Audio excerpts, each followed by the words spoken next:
Hello, hello, friends. It is Jackie from Pocket of Preschool, and I wanted to very quickly show you the brand new Bowling Alley Dramatic Play. Kind of walk you guys through everything so you can kind of see it in virtual person, and yeah, and just check it out and see if this is something you would want to do in your classroom.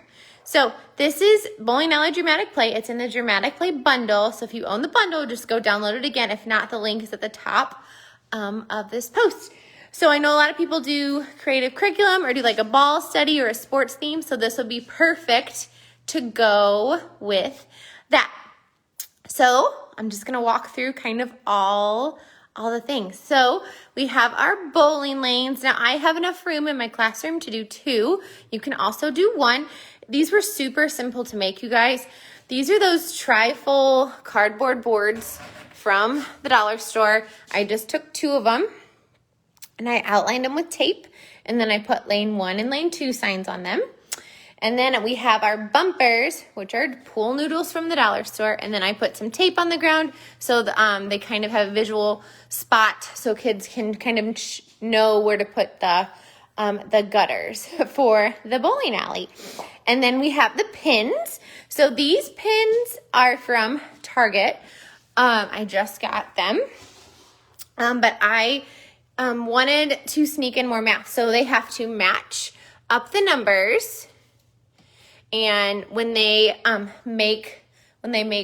set it up. So they can either match numbers or they can match shapes. Now, if you have littles, you can set it up with just 6. Now, if you have bigger kiddos like pre-K or kinder, I just put it on the back. You can set it up with all 10 pins, but sometimes like 3-year-olds, or maybe if your kiddos just have weaker hand-eye coordination or motor skills, 10 would be hard to set up without getting frustrated. And we definitely don't want our kiddos to be frustrated. So you could use the 6 mat or the mat with 6 pins, or you can make a mat with 10 pins. And so that way now you can see I have to, apparently I don't know my shapes. I have to match up my shapes as I am setting them up. So you can do that. So we have shapes or numbers. And again, you can make it for 6 or make it for 10.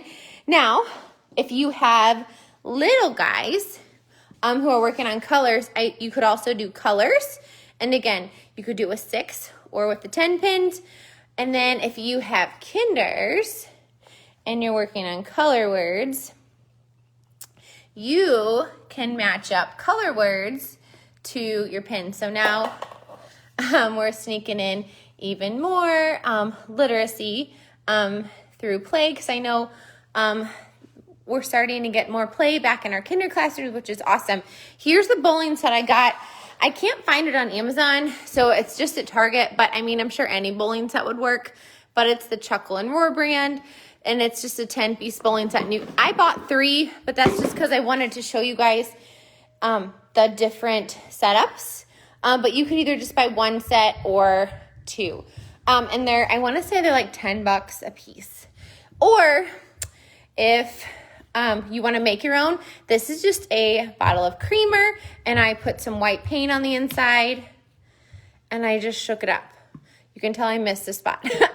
But you could totally do this too, and everyone uses creamer, so I'm sure if you asked parents, they could donate them to your classroom, and you would get a set in no time, and then you wouldn't have to purchase any pins. You could use these, and these are also more stable. So if you have 3-year-olds, these will be a lot easier to stand up.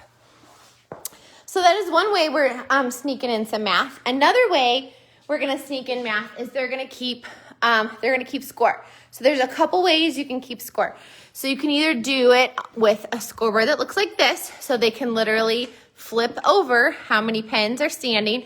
And so when they're doing that, they're also doing subtraction.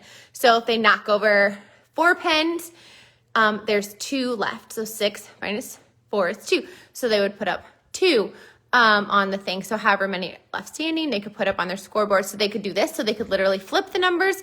And I did have the number dice in the corner to help. Or they can write their score. And I have a couple different versions of this. So I have versions that go up to 10 at the bottom. So if you're using 10 pens, use that one. I have it that goes up to 6. So if you're only using 6 pens, use that one. And I have it for I have it for 2 players, 3 players, or 4 players.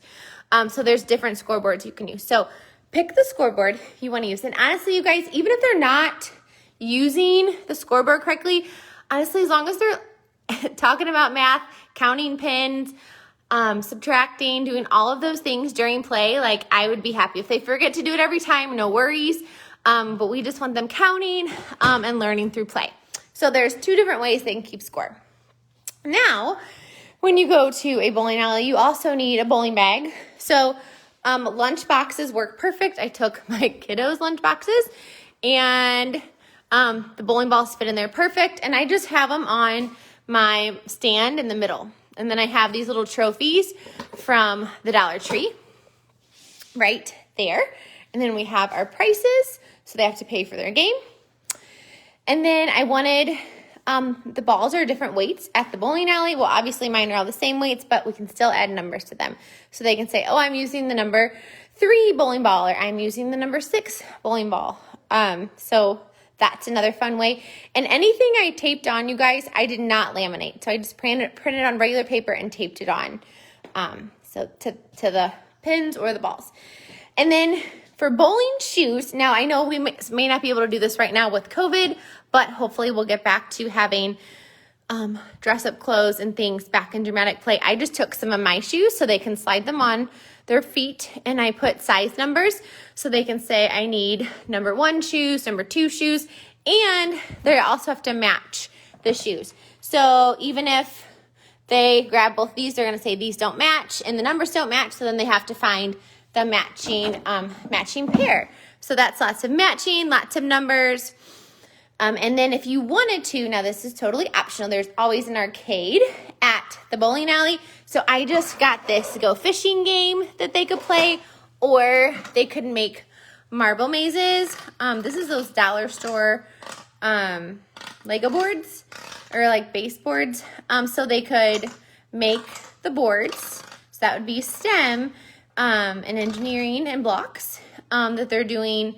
And then they can have the arcade be that. So that way they're not, doing tablets in dramatic play, but yet they can take a break from play and actually play a game. So that would be the arcade, and they can just take them and put them on, I just knocked all that over. Take it and put it on the little snack table. And this is just command hooks and book rings, and I hot glued them. So this will always be our scoreboard. And 2, after you use this set, you can totally keep the bowling balls in the little plastic things with the scoreboards and the mats, and you can use it for indoor recess too later in the year, or for inside gross motor, if you want. And you have to have a snack shop when you go to the bowling alley. Oh, and it also comes with tons of signs, guys. Like this is an open and closed one, and my signs come with words and without. So here's our snack shop. Walk back here, guys. So we have our order form, and it comes full page and half page. And if you don't want to use paper copies, you can always put it in a dry erase sleeve, and then they can just use the same one. I have a number line, so that way when they write receipts, they have a guide to help them. And I have all of my cups and my bowls in here. And one thing I like to do for dramatic play sets, I like to keep as much as I can with each set, and I'll show you how I store it. So I use like throwaway party supplies for when I have snack shops. But yeah, and so we have fruit, because I'm trying to make sure we have some healthy options at our snack shop. And we just have some cleaning tools so the attendants can also clean. But for the snack shop, so we have our popcorn. And this is just a box, and my drink machine is just a shoe box with the cup glued to the top. But the popcorn are just squares the kids cut up, and that printable is included, so you can do that during table time. And then make it for dramatic play. So they have to scoop it up and put it in the bag, which is hand-eye coordination. You get the labels with it, so I have to scoop it in. So lots of hand and eye coordination. And then we have pretzels. So you can make your own with salt dough. This is just Model Magic that I used. Yeah, Model Magic. And I actually made them. You can have your kids make them as well. We have ice cream. This is just a real container that I washed. And then I have Melissa and Doug ice cream, but you can just ball up, take tissue paper, make balls with it, and then that can be your ice cream. And then sprinkles, just a salt shaker, plastic salt shaker, and then I glued the top shut so it won't come out. And then we have cups, small, medium, and large. Target, I asked if they had any, and they had larges and mediums. They were out of smalls, so I just took some party cups. But now we have to talk about size when we're ordering. What size drink do you want? And maybe a kid hands it to them. They'll be like, no, I wanted the large. I wanted the big one. So we have more math there. So when they go to make their drink, they get some ice. And they just use the tweezers to grab the cotton balls. So that's fine motor, and then they can pretend to fill it up. And then they can give it to the person, and they can chill out over here and have their snack. What else? Oh, we have shoe spray, so they can pretend. There's nothing in here, guys. They can pretend to clean the shoes. Oh, there's pizza. This is just a felt pizza set, Melissa and Doug felt pizza set. I just love the company. They're my favorite. But if you don't have that set, you can have your kiddos paint paper plates, just paint a pizza on there, then cut it in fours, and you have pizza that way too. So I always give you guys options so you don't have to go out and buy all of the dramatic playthings. So now storage. So I will keep as much of this as I can, like all the signs, the little trophies, all the cups, the spray bottle, everything I can possibly keep, I will keep in this box. Here's like some of our extra signs. These are actually the lids to that my bowling pins came in, which was how I made the thing that holds my bowling balls and pretend. And I just use a copy paper box, and I use one for each dramatic play unit I do. There is a parent letter that you can send home, so that way they can we can inform parents on all of the things that we're doing during play. That's how they're learning. So remember, these are free. The binder covers are free in my TPT store for all the dramatic play. And what I do is I keep all of them together in a binder. That's what I'm starting to do now rather than keeping them with each theme. So I keep all my printables that I use over and over and over again in a paper sleeve or a pocket. And then all of my printables, like there's a planning web that comes with it. That's about the parent note. There's a prop list. And then there's a ton of photos telling you how to do everything. Labels are included. Signs are included. Oh, and then these are actually on my shelf. I forgot to show you that. What else? I tell you how to do everything, you guys. Here's, and then I write up directions on how to do all the different bowling pins, DIY bowling pins, about the shoes. You guys, I write up everything. So that way you can literally hand this to a teammate and they can set it up, or you and the kids can set it up. Now, each of my dramatic play themes typically includes a web, like a learning web to build background knowledge. So this one has a web. It's just all about being a team player. What does that look like, sound like, and feel like? Because I'm going to flip the camera around. Because usually, like when we do farm, it's like there was, like maybe I could do like, list all the foods at a farm, list all the animals at a farm. But with the bowling alley, there's not really much to web about. So I was like, you know what? It would be a really good idea to make a web on how to be a good team player, because it's hard if you lose or you don't knock all the pins over. So we want to kind of talk through that before they play, or maybe as they're you have the unit out. So making a web about what a team player, what does it look like? What does it sound like? How does it feel? Like, how does it feel when you knock over all the pins? How does it feel when you don't knock over all the pins? How does it feel when your friend knocked over more than you? What can you say? to another teammate that does good or that's not doing good. So kind of talking through all of that. So that's the web for this unit, which is a little bit different than ones in the past.